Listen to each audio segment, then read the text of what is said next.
안녕하세요. 로드테스트 강준기 기자입니다. 네, 오늘 여러분께 소개해드릴 차는 제네시스 최초의 SUV GB80입니다. 바로 디자인 설명부터 들어갈게요. 일단 앞모습을 보시게 되면은 지금까지 나온 제네시스하고는 조금 다른 거를 여러분이 보실 수가 있어요. 지금 제네시스의 어떤 새로운 디자인 철학을 담고 있는데요. 일단 그릴 같은 경우는 일단 명칭은 이 제네시스의 크레스트 그릴입니다. 근데 이 그릴 사이즈가 굉장히 커졌죠. 이 굉장히 가장자리에도 각을 많이 강조하고 있고 또 G90하고는 다르게 속된 말로 좀 삼각반스 같다 이런 말을 많이 하셨는데 이 차는 물론 아래쪽에 이렇게 기점으로 좀 꺾이기는 하지만 그렇게 좀 삼각형까지는 아니다 이렇게 말씀드릴 수가 있고요. 그리고 이 안쪽에 이 격자 무늬 같은 게 이렇게 굉장히 좀 가까이서 보시면은 좀 반짝이는 좀 크롬 소재로 되어 있습니다. 빛을 많이 받았을 때 약간 좀 보석처럼 좀 빛나는 느낌 그런 부분들이 드러나는 것 같고, 그리고 위쪽에 제네시스 날개 엠블럼이 이렇게 있는데요. 날개 엠블럼을 기점으로 이렇게 보닛의 어떤 굴곡을 전해서 이렇게 조금은 지루함을 좀 덜고 있다 이렇게 이해하시면 될 것 같습니다. 그리고 헤드램프 같은 거 보시면은 이상엽 디자이너가 설명을 할 때 제네시스는 이제 두 줄로 간다 이렇게 말씀을 했어요. 실제로 봤을 때 이 헤드램프가 위아래 이렇게 두 줄기로 나눈 게 특징입니다. 그래서 안쪽에 이 풀 LED 헤드램프가 들어가 있는데 이 램프가 총 4개의 광원으로 되어 있고요. 그리고 주간주행등은 이렇게 가로로 길게 두 줄씩 들어가는 게 특징입니다. 그래서 야간이나 좀 멀리 봤을 때 앞으로 이 제네시스의 디자인은 이 두 줄기로 들어오는 LED 주간주행등 그렇게 새로운 이제 특징을 담았다고 이해를 하시면 되고요. 그리고 이 아래쪽에도 자율주행 시스템을 위한 센서가 들어가고, 그리고 이 아래쪽에도 이렇게 똑같이 격자 무늬가 되어 있습니다. 자, 그리고 옆모습 한번 봐보실까요? 옆모습을 보시게 되면은 여러분이 보시기에는 좀 어떠신가요? 일단 이 차의 제원부터 한번 설명을 해드려 볼게요. 차체 길이가 4,945mm고요. 그리고 차체 너비는 1,975, 그리고 차체 높이는 1,715입니다. 이 크기가 조금 가늠이 안 되실 것 같아서 경쟁 상대를 한번 비교를 해볼게요. 일단 뭐 BMW X5나 벤츠 GLE보다는 차체 길이가 20mm 이상 깁니다. 전폭은 비슷한 수준이고요. 대신에 차체 높이, 전고가 X5랑 GLE보다 한참 낮습니다. 그래서 옆에서 봤을 때는 뭐랄까 좀 정통 SUV 비율을 따르기보다는 굉장히 좀 살을 많이 찌운 슈팅 브레이크를 보는 느낌, 그런 느낌도 나는 것 같습니다. 그리고 이쪽에 이 라인들을 보시면은 이 헤드램프 쪽에서 시작한 선이 이렇게 좀 멀리서 보시면은 이 테일램프 쪽 끝까지 굉장히 좀 매끈한 홀을 그리면서 이렇게 캐릭터 라인을 만들었거든요. 이게 제네시스에 따르면은 이게 파라볼릭 라인이라고 해서 어떤 이 GB80의 어떤 시그니처 라인이라고 이해를 하시면 됩니다. 그래서 뭐랄까 좀 차가 실제 길이보다도 뭔가 좀 더 길어 보이는 느낌이 들고 굉장히 좀 우아하기도 하고 약간 좀 옛날 클래식카에서도 많이 쓰는 조형, 그런 느낌이 나는 게 좀 특징인 것 같습니다. 그리고 이 C필러 쪽 이 창문들도 이 끝으로 갈수록 약간 좀 뾰족하게 마무리를 해놔서 보통 다른 SUV들은 이쪽까지 창문을 넓게 빼고서 이 D필러를 두툼하게 강조하는 그런 디자인들이 많은데 이 GB80 같은 경우는 이렇게 좀 날렵하게 올려있기 때문에 플래그십 SUV지만은 나름의 좀 기품도 있고 좀 지루함도 적고 약간 스포티하다 이렇게 이해하시면 될 것 같습니다. 그리고 휠 같은 경우는 지금 GB80에는 총 3가지 휠이 들어갑니다. 이 휠 같은 경우는 이제 20인치 휠이에요. 네, 19인치 휠이 가장 기본이고요. 20인치가 이제 하나 옵션, 그리고 가장 최상위 옵션이 22인치입니다. 이 휠 디자인만 따로 옵션으로 고를 수가 있습니다. 그래서 나는 그냥 6,580만 원짜리 사고 싶고 그냥 휠만 제일 큰 22인치 넣고 싶다. 그렇게도 조합이 가능합니다. 네. 그래서 이 20인치도 사실 절대 크기로 보면은 작은 크기가 아닌데 저희가 22인치 휠을 보고 나서 보다 보니까 약간은 좀 20인치가 작아 보이는 그런 느낌도 있는 것 같아요. 자, 뒤에 디자인은 약간 좀 G90랑 좀 비슷하시죠? 네, 헤드램프랑 마찬가지로 이렇게 테일 램프가 위아래 두 줄기로 이렇게 가는 게 특징입니다. 네, 그리고 이 방향지 시스템 같은 경우는 뭐 턴 시그널 램프는 안 들어갔어요. 그냥 일반적으로 이렇게 주황색 등이 전멸하는 형태고요. 그리고 G90랑 마찬가지로 이 뒤쪽에는 제네시스 날개 엠블럼이 안 들어가고 이렇게 크게 제네시스 레터링이 들어가는 게 이 차에도 이제 이어집니다. 그리고 전체적인 조형을 봤을 때 쪽이 약간 좀 패널을 굉장히 직각에 가깝게 꺾이게 디자인을 하면서 약간 빛을 받으면은 요 아래쪽에 명암이 확 이제 도드라지는 그런 특징들이 있는 것 같아요. 그리고 차체 컬러가 보시면은 이 GB80의 이 컬러가 굉장히 많거든요. 근데 오늘 신차 발표회 때 메인으로 나선 차가 바로 이 색상이었습니다. 네, 은은한 펄을 머금은 그린 색상이고요.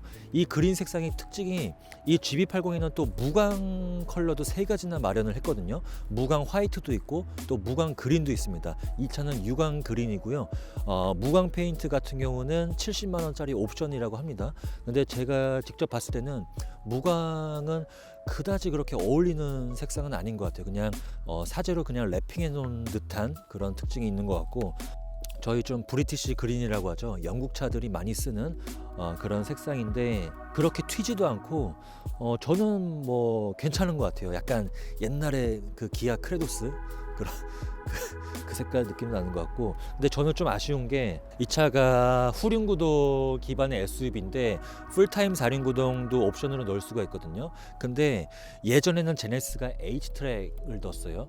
근데 현대차도 똑같이 4륜구동 시스템에 H트랙 상표가 들어가잖아요. 근데 이제는 제네시스가 현대차랑 완전히 이제 분리를 하겠다. 그래서 이 4륜구동도 그냥 이 AWD, 이 A인지 4인지 이 애매모호한 이 레터링이 들어가는데 저는 이거 너무 별로인 것 같아요.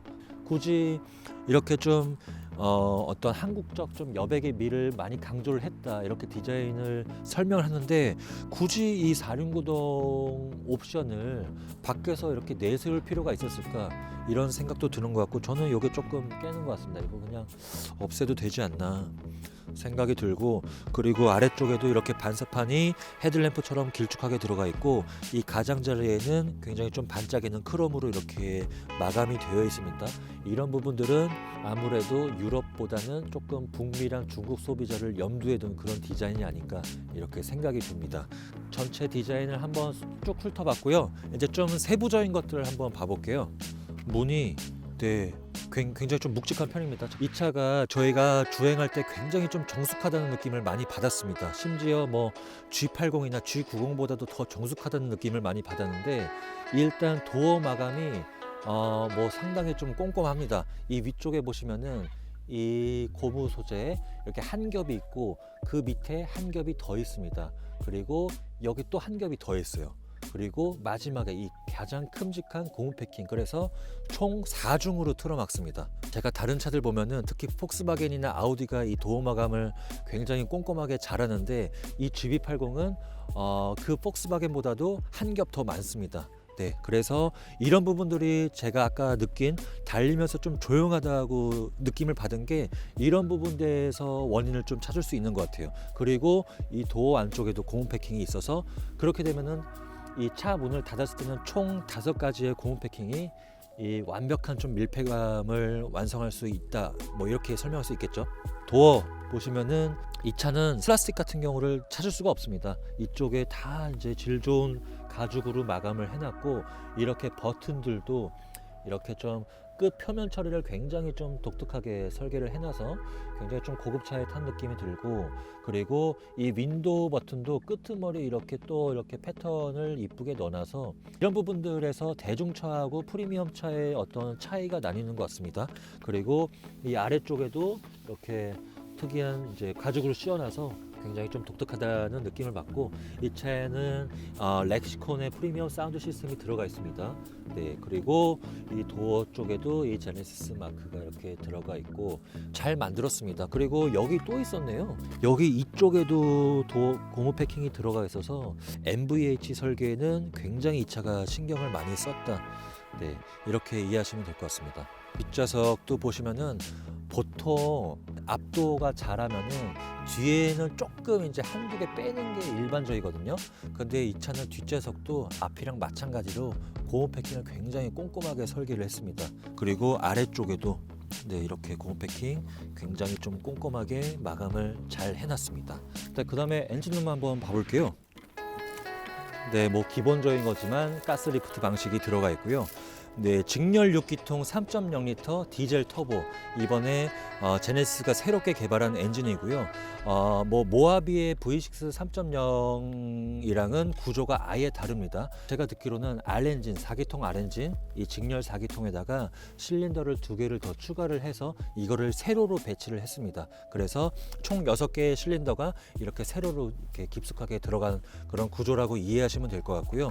그리고 엔진룸 보강재, 이렇게 굉장히 강성이 뛰어난 소재로 이렇게 좀 비틀림 강성을 높여주는 이런 이제 것들이 들어갔고, 그리고 이 굉장히 좀 주변의 커버링이라고 해야 되죠. 이런 부분들이 굉장히 좀 꼼꼼하게 잘 되어 있습니다. 네, 아무래도 프리미엄 브랜드인 만큼 다른 뭐 현대 기아차나 좀 대중 브랜드하고는 다르게 사소한 부위까지 굉장히 좀 커버링이 잘 되어 있는 것을 볼 수가 있습니다. 이쪽에도 보시면은 쪽에 흡음재가 들어가 있고요. 그리고 이런 부분들이 사소하지만 이런 것들이 프리미엄 브랜드와 대중 브랜드의 차이라고 할 수 있습니다. 이쪽에도 이렇게 고무 패킹이 길쭉하게 한 겹 더 되어 있기 때문에 이 엔진에서 발생한 소리가 좀 외부로 좀 방출하는 것을 한 번 더 막아준다, 이렇게 이해하시면 되겠습니다. 자, GB80의 실내 같은 경우는 5인승이 기본이고요. 옵션으로 7인승을 선택을 할 수가 있습니다. 일단 7인승 같은 경우는 이 뒤쪽에 3열 시트를 팰리세이드랑 마찬가지로 이렇게 버튼으로 이제 등받이를 조절을 할 수가 있습니다. 네, 왼쪽에 올려놓고 오른쪽에 올려놓고.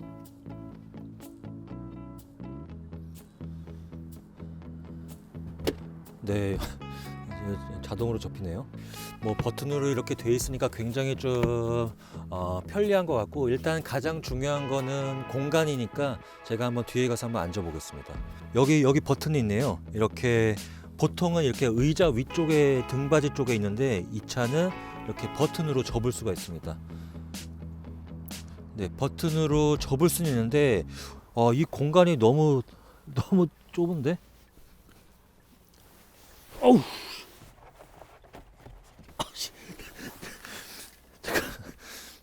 이거 어떻게 해야 되지?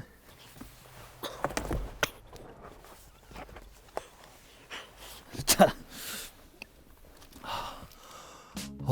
타는 것도 자, 여러분 보이시나요? 자, 이 7인승은 여러분 안 사셔도 됩니다. 제 키가 182cm인데요. 일단 헤드룸이 여러분 보이시죠? 거의 뭐 이렇게 등받이에 기대면은, 다 밀착시켜 볼게요. 기대면은 머리가 이렇게 꺾입니다. 네, 머리를 정상적으로 필 수가 없고, 팰리세이드 뿐만이 아니라 산타페보다도 3열 공간은 작습니다. 확실히 뒷좌석 당겨 보면은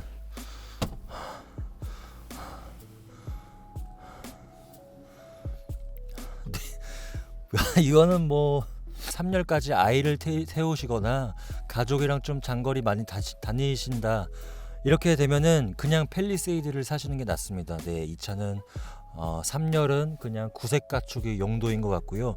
근데 보시면은 이 3열에도 일단 버튼식으로 등받이 기울기 조절을 할 수가 있고, 또 뒤쪽에도 이렇게 송풍구는 있습니다. 송풍구는 있고, 심지어 컵홀더도 이렇게 하나씩 마련을 해놨기 때문에 뭐 굳이 앉겠다고 하면은 앉을 수는 있습니다. 근데 어떤 좀 이런 플래그십 SUV에서 기대할 법한 그런 넉넉한 공간은 아닙니다. 네, 물론 이 2열에 앞뒤 슬라이딩 기능을 넣어놔서 레그룸은 어느 정도 확보를 할 수가 있는데, 일단 이 착자 위치가 낮다 보니까 지금 무릎 꺾이는 각도 보이시죠? 무릎의 꺾임의 각도가 거의 뭐 90도 이상입니다. 그렇기 때문에 약간 좀 벌서는 자세로 가야 할 수밖에 없습니다. 아우 씨, 와 이거 탈 수가 없는데요?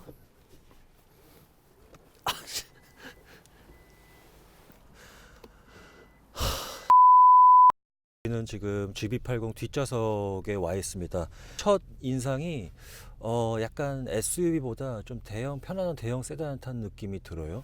일단 이 시트가 굉장히 좀 가죽 같은 게 좀 굉장히 포근하고, 그리고 지금 무릎 공간 같은 경우는 지금 앞에 여자분이 앉고 제가 앉았는데 그렇게 넉넉하진 않습니다. 지금 주먹 같은 게 하나 정도 들어가면 빠듯하거든요. 근데 앞에 계신 분은 그냥 성인 평균 정도 신장을 갖고 계신데, 그걸 감안을 해도 이렇게 무릎 공간은 그렇게 넉넉한 편이 아닌 것 같습니다. 이 차의 휠 베이스를 말씀을 드리면은 휠 베이스가 2955예요. 밀리미터를 생략하겠습니다. 2955인데 경쟁 상대랑 비교를 해보면은 벤츠 GL이나 BMW X5보다는 조금 작습니다. 그래서 그런지는 몰라도 뒷좌석이 그렇게 넉넉한 편은 아닌 것 같고, 그리고 밖에서 봐도 지금 보닛이 굉장히 길고 상대적으로 좀 캐빈이 좀 뒤쪽으로 쏠린 듯한 디자인이기 때문에 이렇게 실내의 어떤 이 무릎 공간은 그렇게 넉넉히 확보를 못한 것 같습니다. 반면에 머리 공간 같은 경우는 주먹 한 반 개 정도 들어갈 수준은 되고요. 그리고 뒷좌석이 지금 등받이가 이 차는 전동식으로 조절을 할 수가 있습니다. 그래서 지금 이게 딱 기본 세팅인데 이렇게 전동 버튼으로 좌측 하단에 누르면은 이게 지금 최대로 눕혀지는 거거든요. 지금 보시면 알겠지만 이 등받이가 상당히 좀 뒤로 많이 눕혀지는 편입니다. 네, 이 정도면은 되게 푹신한데 약간 장거리 갈 때는 굉장히 편안할 것 같아요. 그래서 이렇게 다 눕히고 다니면은 뭔가 좀 무릎 공간이 부족한 거는 조금 상쇄가 되는 것 같습니다. 이 등받이 기울기로. 지금 저속으로 계속 주행을 하고 있는데요. 약간 이 차가 뭐 6기통 디젤이긴 하지만 실제로 뭐 디젤 엔진의 존재감을 이렇게 느끼기는 힘들 것 같아요. 물론 새 차이긴 하지만 그 이유가 GB80에는 세계 최초로 능동형 소음 저감 기술이 들어갔다고 합니다. 그게 뭐냐면은 이 스피커에서 그 노면에서 이제 주행하다가 발생하는 소음에 이제 반대되는 주파수를 이 스피커에서 발생을 시켜서 실내를 조금 더 정숙하게 만들어 준다고 합니다. 네. 그리고 정차 중에는 확실히 약간 디젤 엔진보다는 대배기량 가솔린 차에 탄 듯한 그런 정숙감을 맛보실 수 있습니다. 진동도 굉장히 차분하게 억제가 되어 있고요. 그리고 천장 같은 경우는 뭐 그렇게 또 엄청 고급스러운 느낌은 아니에요. 알칸타라나 이런 소재도 아니고 약간 좀 옛날 그 세무 소재 같은 느낌인데 뭐 촉감이 뭐 아주 고급스럽다 이렇게 말씀드리기는 어려울 것 같아요. 그리고 위쪽에 보시면은 이렇게 또 화장 거울이 좌우에 양쪽에 이렇게 하나씩 있습니다. 네, 그래서 약간 플래그십 SUV다 보니까 뒷좌석에 뭐 부모님이나 약간 아니면은 의존용으로 쓰기에도 뭐 좀 뭐 나쁘지 않다 뭐 이렇게 말씀드릴 수 있을 것 같고요. 파노라마 썬루프가 들어가는데 특이하게 이쪽에 지금 중앙에 커다란 바가 있습니다. 그래서 이 차양막을 걷었을 때 이 천장이 전부 다 통으로 보이는 건 아니고 중간에 바가 있기 때문에 조금은 개방감은 다른 일반적인 파노라마 썬루프보다는 조금 떨어질 수도 있어 보입니다. 공조장치 같은 것도 상당히 잘 마련이 되어 있는데요. 뭐 이 차는 뭐 플라스틱을 찾기 굉장히 어려운 것 같아요. 이 위쪽에 이 센터 콘솔도 전부 다 질 좋은 가죽으로 감싸져 있고, 그리고 이 버튼들 끝에 보시면은 이 굉장히 끝에도 디자인 처리에 공을 들인 흔적이 엿보이거든요. 아까 전에 이상엽 디자이너가 설명할 때 보니까 이 버튼 끝에 이 사소한 부위까지도 이 만지는 좀 촉감 같은 부분에 굉장히 신경을 많이 썼다고 합니다. 그리고 다이얼 같은 부분도 약간 격자 무늬, 이 GB80 앞쪽에 그릴하고 패턴이 굉장히 좀 유사한 이런 무늬들이 모든 버튼들에 이렇게 조형적 요소로 들어가 있습니다. 가운데 액정 같은 경우는 경우는 전부 다 LCD 방식으로 이렇게 들어오는 게 특징이고요. 이 차가 풀타임 4륜구동 시스템이 들어가는 차다 보니까 가운데 센터 터널이 조금 봉긋 솟아 있어서 가운데까지 성인이 앉기는 조금 어려울 것 같고요. 그냥 두 명이서 좀 편안하게 앉을 용도로 보시면 되겠습니다.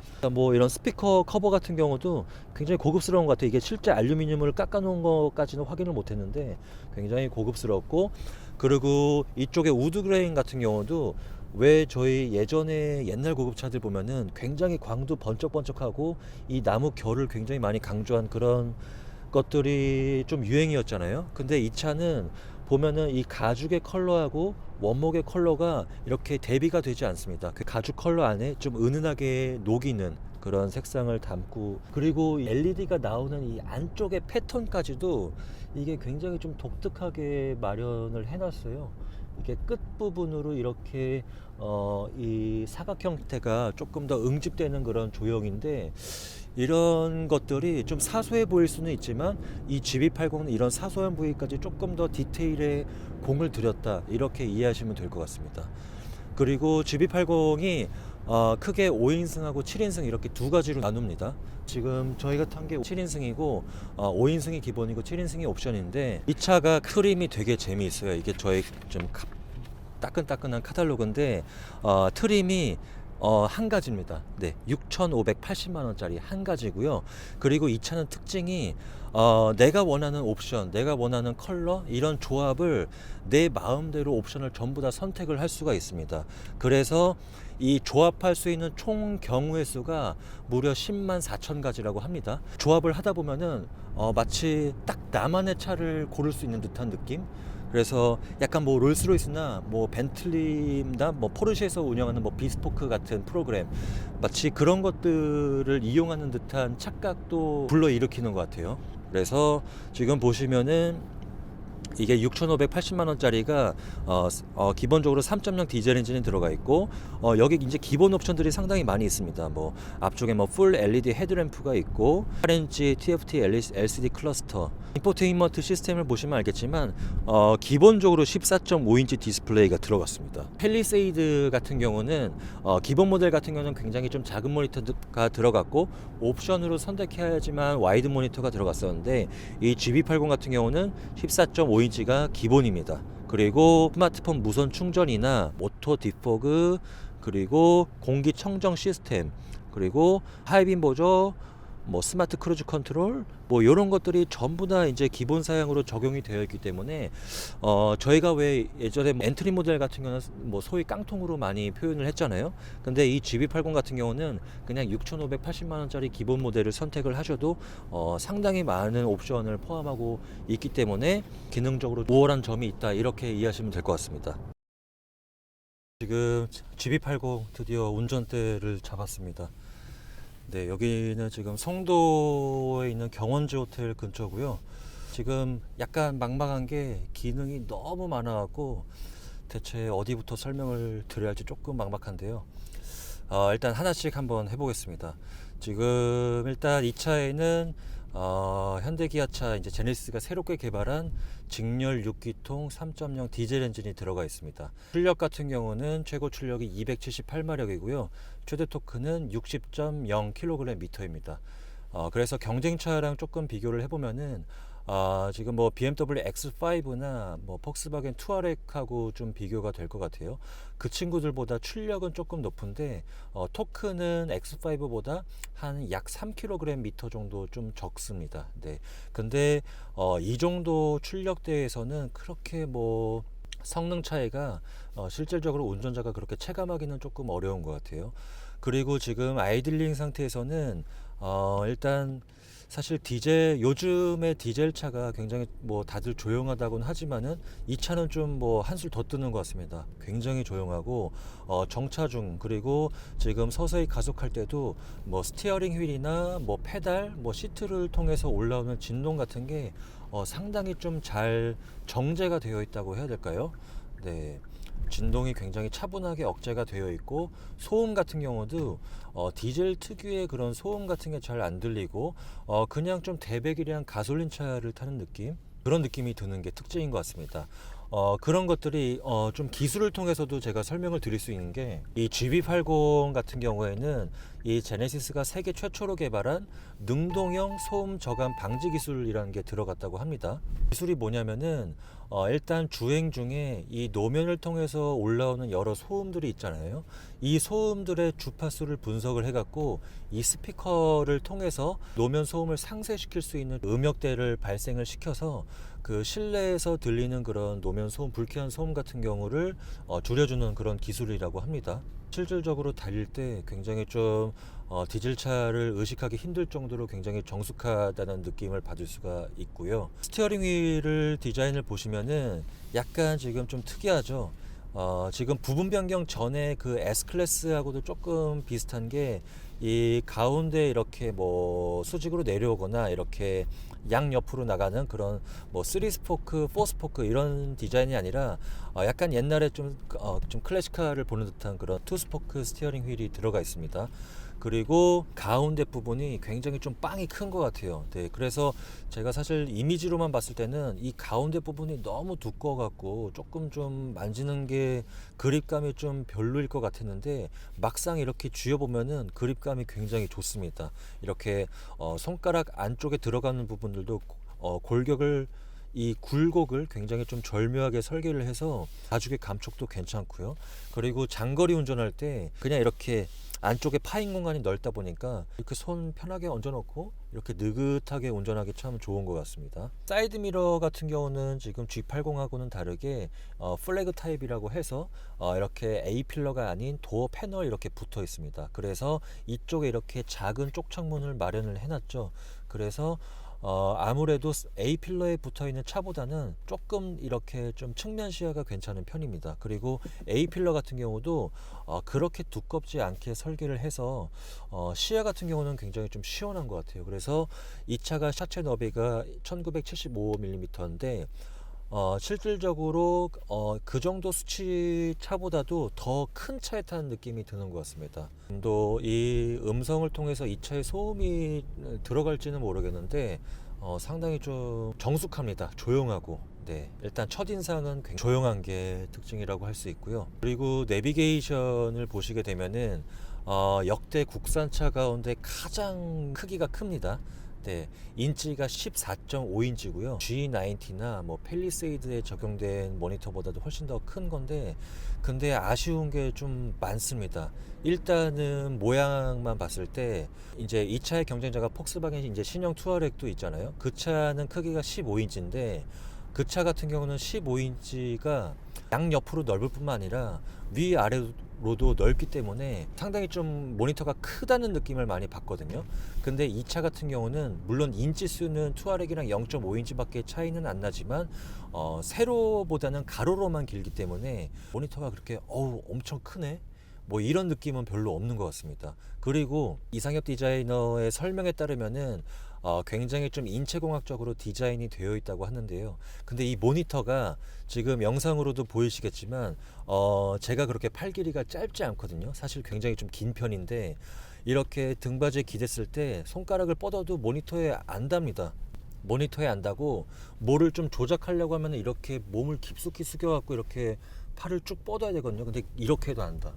그래서 이게 사실 모니터를 왜 이렇게 깊숙이 배치했을까 그런 게 조금 의구심이 들고, 물론 이렇게 좀 계단식으로 배치를 하고 이 부분에 굉장히 좀 질 좋은 가죽을 씌워놔서 그냥 디자인적으로 보는 재미는 있거든요.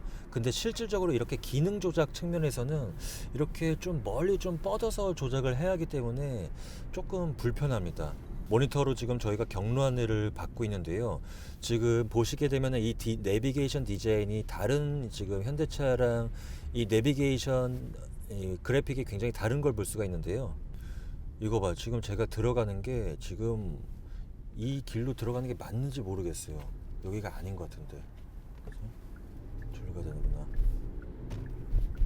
이게 디자인이 굉장히 심플하게 바뀌었는데 이 정보, 이 내비게이션 지도 정보를 제가 좀 손쉽게 파악하기 어려운 것 같아요. 굉장히 좀 간결해지고 마치 구글이나 뭐 테슬라에서 쓰는 그런 내비게이션 같이 굉장히 좀 심플해진 것 같은데 막상 이렇게 길 안내를 받게 되면은 제가 지금 저보다 이제 먼저 다른 기자가 운전을 먼저 했는데 길을 지금 잘못 들은 게 한두 번 있었거든요. 근데 저도 지금 길 안내를 받는 게 굉장히 좀 헷갈립니다. 그냥 깔끔하게만 하는데 너무 집착한 게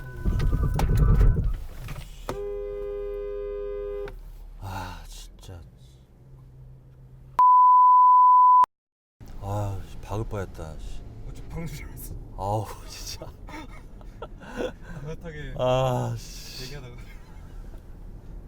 여러분 진짜 운전 저렇게 하면 안 됩니다. 자, 오히려 이런 상황이 제가 좀 긍정적으로 받아들일게요. 저런 상황이 발생을 했는데 이 GB80의 긴급 제동 보조 시스템이 개입을 굉장히 잘했대요. 지금 다시 고속도로를 탔는데요. 지금 시속 80km 이상 달리고 있는데 확실히 이 차가 고속에서 승차감이 굉장히 놀랍습니다. 네. 지금 이 차에는 제네시스가 새롭게 개발한 전자제어 서스펜션이 들어가 있는데요. 이게 지금 다른 제네시스 모델이랑은 조금 다른 게 앞쪽에 있는 카메라 센서 그리고 내비게이션에 있는 이 GPS 데이터하고 연동을 하는 게 특징입니다. 그래서 이 앞에 가는 이 도로 전방 도로의 이 노면 요철이라든지 이런 부분들을 사전에 스캔을 해서 거기에 따라서 담력을 시시각각 조절을 하는 게 특징입니다. 그래서 이렇게 고속도로 좀 이음새를 지나가거나 아니면 뭐 시내에서 방지턱 같은 부분을 지나갈 때 미리 이제 서스펜션 담력을 조금 부드럽게 설정을 한다든지 아니면은 조금 단단하게 설정을 한다든지 이렇게 시시각각 주무르면서 승차감을 조금 더 쾌적하게 높이는 기술이라고 합니다. 네. 그래서 뭔가 좀 기술적으로는 조금 복잡해 보이지만 실질적으로 이렇게 저희가 체감했을 때는 이런 부분들이 물론 에어 서스펜션은 탑재가 안 되어 있지만 그런 것들이 아쉽지 않을 정도로 굉장히 좀 승차감이 뛰어난 게 특징입니다. 그리고 지금 저희가 시속 이제 100km 이상 올라가고 있는데 이게 특징이 뭐냐면은 고속으로 갈수록 이 양 옆에 있는 시트의 양 옆에 있는 사이드 볼스터가 서서히 좁혀줍니다. 네. 그래서 이게 뭐 주행 모드를 직접 바꾸지 않아도 고속으로 올라갈수록 점진적으로 이 옆구리 쿠션을 조여주기 때문에 조금 더 뭔가 안정감이 심리적으로 올라가는 느낌 그런 부분들이 조금 재미있네요. 이 스티어링 휠 담력이 저속에서는 굉장히 좀 가벼웠는데 이 시속 100km 이상으로 올라가니까 굉장히 무거워집니다. 고속에서 이렇게 뭐 한 손가락으로도 운전해도 그렇게 불안하지 않을 정도로 굉장히 좀 묵직해지는 게 상당히 좀 뭐랄까 약간 독일차 타는 느낌 그런 느낌도 드는 것 같고 저희가 정숙성 얘기를 많이 했는데 지금 유리 같은 경우도 전부 다 이중접합 차음 유리가 들어가 있습니다. 그래서 노면 소음이라든지 풍절음도 굉장히 좀 잘 억제된 게 장점이라고 할 수 있겠고요. 그리고 지금 이 영상에는 앞쪽에 헤드업 디스플레이가 담길 수 있는지 모르겠지만 역대 국산차 가운데 이 헤드업 디스플레이 크기가 제일 큰 것 같아요. 지금 앞쪽에 또 컬러로도 표시가 되어 있고 이 굉장히 좀 가독성이 뛰어난데 이렇게 헤드업 디스플레이 면적이 크다 보니까 제가 오히려 이 센터페시아 중앙 모니터를 보는 것보다 그냥 헤드업 디스플레이 보는 게 훨씬 더 나은 것 같아요. 기능이 하도 많다 보니까 지금 머릿속에서 지금 정리가 좀 잘 안 되는데 일단 자율주행 시스템 한번 켜볼까요? 이게 지금 다른 제네시스랑 지금 버튼 구성이 조금 달라서 제가 조금 헷갈렸는데 네, 물론 뭐 이 기능 같은 경우는 다른 차랑 크게 다르지 않습니다. 이렇게 위쪽에 스티어링 휠 모양의 아이콘을 누른 다음에 아래쪽에 이렇게 크루즈 컨트롤 모드가 있거든요. 모드를 눌러서 속도를 이렇게 플러스 마이너스로 설정을 하고 있고 지금 계기판을 보시면 저렇게 파란불로 오토 이렇게 불이 들어와 있거든요. 이거 같은 경우는 이제 제가 만약에 지금 달리고 있는 도로가 제한 속도가 80이다. 그러면은 제가 아무리 임의대로 시속 100km, 120km 이렇게 설정을 해도 차의 속도를 높이지를 않습니다. 이 차가 그냥 지금 달리고 있는 도로의 제한 속도에 따라서 속도를 세팅을 하기 때문에 뭐랄까 제가 좀 개입할 수 있는 여지가 다른 차보다는 좀 적은 게 특징이라고 할 수 있고요. 그리고 지금 계기판을 잠깐 보시면은 지금 제가 달리고 있는 이 GB80의 그래픽이 있고 그리고 앞차 이렇게 그래픽이 있고 지금 옆 차선에서 자 지금 옆에서 달려오고 있는데요. 자 옆에서 이렇게 지금 달려오게 되면 옆쪽에 이렇게 그래픽이 나오죠. 네, 이게 지금 여러분 테슬라 타보신 분들은 알겠지만 이게 지금 테슬라하고 굉장히 좀 비슷한 시스템이거든요. 옆에서 가는 차들을 실질적으로 거리까지 이 비율을 계산해서 이 계기판에 띄워주기 때문에 이런 부분들이 상당히 좀 재미있는 것 같고요. 그리고 이 차는 지금 현존하는 양산차에 적용된, 특히 국산차 중에 적용된 반자율 주행 시스템 중에 가장 진보를 했습니다. 이름 같은 경우는 이제 현대에서는 고속도로 주행 보조 시스템이라고 해서 HDA라고 부르잖아요. 근데 이 차 같은 경우는 HDA2로 진화를 했습니다. 가장 큰 특징이 뭐냐면은 기존에는 이제 어댑티브 크루즈 컨트롤 그리고 차선 유지 보조 시스템 정도를 이제 쓰는 게 특징이었는데 이 차 같은 경우는 차선 변경까지 스스로 이제 지원을 해줍니다. 이게 테슬라 모델 X에 들어간 기능하고도 굉장히 비슷합니다. 우측 방향지 시스템을 켜게 되면은 뒤에 이제 후측 방에 있는 차하고 거리까지 계산을 해서 내가 이제 차선을 바꿔도 괜찮겠다 싶으면은 시스템이 알아서 판단을 해갖고 차선을 이제 스스로 변경하는 게 특징입니다. 네. 그런 부분들이 이제 뭐 실질적으로 장거리 뭐 운전 많이 하시는 분들 그런 분들한테는 이런 기능들이 굉장히 좀 유익할 것 같습니다. 그리고 앞쪽에 이제 공조 장치 같은 부분을 보시게 되면은 뭐 팰리세이드나 뭐 G90하고도 이런 좀 각도 같은 게 구성이 비슷한 것 같아요. 과거의 SUV하고는 다르게 굉장히 좀 사면으로 많이 이렇게 바닥이 좀 덜 추워져 있죠. 그래서 이쪽에 이제 표시된 정보 같은 경우를 확인하기도 굉장히 좋고, 그리고 이 GB80 같은 경우는 이렇게 액정이 들어가 있거든요. 통풍 시트 조절 그리고 열선 이런 부분들을 터치로 이렇게 조작을 합니다. 이렇게 스티어링 휠 열선 그리고 이 에어컨 바람이 나오는 위치까지 이렇게 터치로 조작을 하는데, 자 지금 이게 특징이 사실 터치 방식을 넣게 되면은 아무래도 물리 버튼보다는 직관석이 좀 떨어지잖아요. 근데 이 차 같은 경우는 눌렀을 때 마치 스마트폰 터치하듯이 이렇게 진동이 나옵니다. 진동하고 소리하고 이렇게 같이 반응을 하기 때문에 굉장히 좀 터치 반응이라고 해서 조작이 좀 까다롭지 않을까 이렇게 걱정하실 필요는 없을 것 같습니다. 그리고 이렇게 지금 반자율 주행 시스템을 켜고 있다 보니까 아무래도 운전 중에 이런 공조장치 시스템을 조작하기가 좀 한결 좀 안전하다 이렇게 좀 설명할 수 있을 것 같습니다. 근데 아무리 생각해도 이 모니터는 너무 왜 이렇게 멀게 디자인을 해놨지? 한 5cm 정도만 이렇게 앞쪽으로 당겼어도 좋았을 것 같은데요. 좀 아쉽습니다. 기어 레버 같은 경우는 이제 이 G90 같은 경우는 다른 제네시스랑 다르게 다이얼 방식으로 바뀌었습니다. 네, 현대차 같은 경우는 버튼식 기어 레버로 바뀌었죠. 이 제네시스 같은 경우는 다이얼 방식을 씁니다. 이제 이 다이얼이 굉장히 고급스럽습니다. 이 영상으로 잘 표현이 될지 모르겠는데 이 위쪽에는 이 투명한 크리스탈 소재를 사용했다고 하고요. 그리고 양쪽 이 버튼 가장자리에는 이렇게 금속을 깎아서 마치 좀 저희가 아까 전에 그 뒷좌석에서 이 램프 안에 있는 속에 있는 조형 저희가 소개를 해드렸잖아요. 그 조형하고도 유사하게 이렇게 마치 좀 빛나는 보석같이 이렇게 아름답게 깎아 놓은 게 특징입니다. 이쪽에 위쪽에 이런 버튼들도 마찬가지고요. 그리고 이쪽은 뭐 이 모니터를 조절할 수 있는 이 커맨드 컨트롤러예요. 이렇게 다이얼로 돌릴 수도 있고 이렇게 화살표로 움직일 수도 있고. 근데 이게 재밌는 게 뭐냐면 저희들은 사실 이거 다이얼 있어도 뭐 벤츠나 뭐 BMW의 뭐 아이드라이브 뭐 아우디의 뭐 이런 비슷한 것들 기존에도 많이 있었잖아요. 우리나라 사람들은 터치를 써서 기존에 이런 수입차들이 썼던 이런 커맨드 컨트롤러를 잘 안 썼었는데 이 차는 오히려 이거를 쓰게 됩니다. 생각할수록 왜 이렇게 만들었는지 모르겠네. 근데 이 차 같은 경우는 일단 모니터 거리가 너무 멀고 그리고 뭔가 좀 기능이 너무 많다 보니까 주행 중에 오히려 이걸로 조작을 하는 게 되게 많아지는 것 같습니다.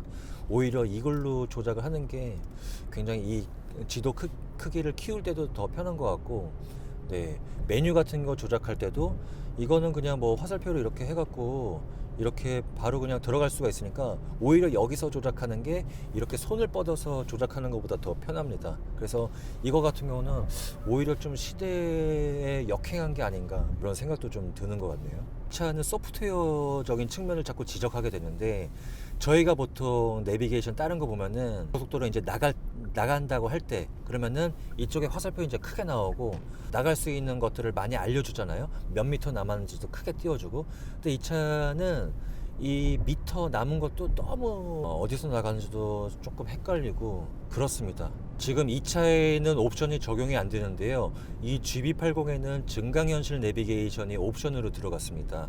그거 같은 경우는 이 내비게이션 모니터에서 약간 게임처럼 가상의 화살표를 이렇게 지도 위에 중첩시켜서 띄워주는 그런 시스템이에요. 작년 9월 달에 스페인으로 이제 벤츠 GLB 시승 행사를 가서 그 차에 이제 처음 적용된 이 증강현실 내비게이션을 한번 이용을 해봤는데, 아무래도 국내보다는 해외에는 이제 좀 도로 체계가 다르고 제가 이제 길 안내를 볼 때 좀 헷갈리다 보니까 그런 증강현실 기술들이 제가 길을 찾는데 굉장히 도움이 많이 되더라고요. 이 차 같은 경우 저희 지금 시승차에는 옵션이 적용이 안 된 것 같지만 저희가 뭐 다음 시승기 같은 경우에 그 옵션에 적용된 차를 한번 수배를 해서 다음 시승기 때 한번 소개를 해드릴 수 있는 기회가 있으면은 한번 전달을 해드리도록 하겠습니다. 자, 이제 웬만한 기능 소개는 이제 굵직굵직한 거는 좀 끝난 것 같고요. 이제 기본적인 좀 주행 질감에 대해서 한번 설명을 드리겠습니다. 네, 아까 전에 이제 제가 출력하고 뭐 토크 같은 경우는 이제 설명을 해드렸고, 네, 지금 고속으로 조금 밟아보려고 하는데 힘이 뭐 이 정도면은 뭐 되게 좋아요. 지금 뭐 팰리세이드 때에도 그렇고 뭐 쌍용 G4 엑스턴이 나왔을 때도 그렇고 뭐랄까 그런 좀 굉장히 좀 덩치 큰 SUV가 왜 4기통 2리터급 디젤 엔진은 너무 좀 부족하지 않느냐, 이런 좀 아쉬움을 느끼신 분들이 굉장히 많았었는데, 이 GB80 같은 경우는 경고음이 왜 이렇게 커? 자, GB80 같은 경우는 6기통 3.0 디젤 엔진, 여러분들이 그렇게 갈망하던 그런 엔진이 들어갔습니다. 다행히도 확실히 이 4기통 엔진하고 이 6기통 엔진하고의 차이는 진짜 뭐 넘을 수 없는 벽인 것 같아요. 네, 일단 이 가속의 질감, 이 엔진의 회전 질감 자체도 굉장히 매끈하고, 디젤 엔진이지만은 3000rpm 이상, 4000rpm 이상 이렇게 굉장히 고회전으로 가도 이 디젤 엔진 특유의 어떤 좀 맥이 빠지는 느낌, 그런 느낌도 굉장히 적습니다. 진짜 고속에서 이렇게 항속 주행을 할 때는 굉장히 속도가 붙은 상태에서도 이 엔진의 힘이 굉장히 남아 도는 것 같은 느낌이 팍팍 드는 게, 이 가속 페달에서 제가 발을 지금 발 앞꿈치에 살짝 지금 힘을 준 상태거든요. 근데 이 상태에서도 웬만큼의 필요한 추월 가속은 거의 다 끝냅니다. 힘은 뭐 완전히 좋고, 근데 지금 시속 조금 속도를 높이니까, 속도를 높이게 되면은 조금 이제 풍절음이 도드라지는 것 같은데, 지금 바깥에 바람이 조금 불어서 그런 부분들은 조금 이제 바람이 안 부는 날에 저희가 다시 한번 테스트를 해볼 필요가 있을 것 같습니다. 그러면 드라이브 모드를 한번 바꿔볼까요? 근데 또 드라이브 모드가 이것도 왜 이렇게 뒤로 가 있어. 또 이거 드라이브 모드를 조작을 하려면 여러분 이 다이얼을 이렇게 돌려서 할 수가 있거든요. 좀 커스텀, 스포츠, 컴포트, 에코, 이렇게 네 가지가 있네요. 지금 기본 세팅이 컴포트고 오른쪽에 제가 이렇게 스포트 한번 놔보겠습니다. 근데 이 느낌에 앞서서 이거 왜 이렇게 뒤로 이렇게 배치를 했는지 모르겠어요. 이게 물론 주행 중에 그렇게 조작 빈도는 많지 않은 버튼인 건 사실이지만, 이 버튼을 조작을 하려면은 이 날개 죽지가 굉장히 좀 뒤로 가야 되는데 이거 왜 이렇게 불편하게 만들었지? 차라리 글쎄요, 이쪽, 근데 물론 여백이 많이 없기는 하네요. 근데 여기 조금, 네, 아쉽습니다. 일단 저희가 스포츠에 놨는데요. 스포츠 모드에서는 일단 주행 속도와 상관없이 그냥 사이드 부스터를 이미 조여줍니다. 스포츠 모드에 놨다고 해서 이 엔진 사운드가 그렇게 막 다른 가솔린 스포츠 세단처럼 그렇게 강조가 되는 차는 아니고요. 그냥 다른 차량에 적용된 스포츠 모드처럼 그냥 이 엔진 회전수를 조금 더 고회전으로 유지시켜서 조금 더 그냥 빨리 흥분시키는 그런 그 정도? 그거 말고는 크게 차이는 없는 것 같고요. 스티어링 휠의 담력이 조금 더 높아지네요. 조금 더 단단해졌고, 근데 지금 이 담력이 이게 사실 뭐 운전자 취향에 따라서 이거를 받아들이는 게 조금 다를 수는 있지만 제 기준에서는 이 스포츠 모드의 담력은 너무 좀 무거운 느낌이 있어서 저 같으면은 그냥 컴포트 모드가 가장 좀 적당하지 않나, 이렇게 제 개인적으로는 이렇게 생각이 됩니다. 마지막으로 가격 얘기를 한번 해볼게요. 네, 가격이 일단 6,580만 원 단일 트림인데, 네, 이 차는 뭐 소위 예전에 저희가 현대기아차 뭐 제네시스 많이 뭐 지적을 했잖아요. 가격표 구성을 할 때 항상 얘네는 옵션제를 한다. 뭐 내가 원하는 옵션을 딱 그거를 선택하고 싶은데 이거를 살려면은 여러 가지 옵션들이랑 같이 패키지 형태로 묶여 있으니까 내가 이 옵션을 넣고 싶은데 이거를 넣으려면은 굳이 상관없는 다른 옵션까지 같이 구매를 해야 하는 그런 좀 뭐랄까 좀 장난 같은 것들, 그런 것들이 있었는데 이 차는 그런 것들이 없습니다. 일단 6,580만 원짜리 단일 트림 한 가지고 내가 원하는 옵션만 이제 선택 사양으로 다양하게 추가를 할 수가 있습니다. 네, 그래서 뭐 시트, 뭐 여러 가지 뭐 증강현실 내비게이션, 뭐 4륜 구동 시스템, 이런 것들을 전부 다 이제 옵션으로 이제 하나하나 선택을 할 수 있기 때문에 제네시스에 따르면은 이 GB80의 옵션으로 조합할 수 있는 경우의 수가 무려 10만 4천 가지에 달한다고 합니다. 네, 그래서 실질적으로 딱 6,580만 원에다가 그냥 내가 원하는 옵션들만 이렇게 하나하나 바구니에 담듯이 이렇게 구성을 해서 차를 출고할 수 있는 게 특징이라고 할 수 있습니다. 그래서 이 차는 아까 전에 저희가 이제 카탈로그를 통해서도 잠깐 소개를 해드렸지만은 기본 모델에도 상당히 많은 옵션들이 적용이 되어 있기 때문에 뭐 그냥 6,580만 원짜리 차를 출고하셔도 저는 괜찮다고 생각이 돼요. 여기다가 뭐 4륜 구동이라든지 꼭 필요한 옵션들만 한 두세 가지 정도만 선택을 하신다고 하면은 굉장히 좀 가성비 높게 이런 좀 플래그십 프리미엄 SUV를 좀 누리실 수 있을 것 같습니다. 네, 그러면은 저희가 오늘 준비한 GB80 시승기는 여기서 마무리하도록 하고요. 다음에 저희가 기회가 되면은 한번 이 차의 경쟁 상대들, 뭐 이를테면은 BMW 뭐 X5나 벤츠 GLE, 볼보 뭐 XC90 이런 좀 경쟁 상대들을 한번 한 자리에 모아놓고 한번 비교 시승하는 자리를 한번 가져보도록 하겠습니다. 감사합니다.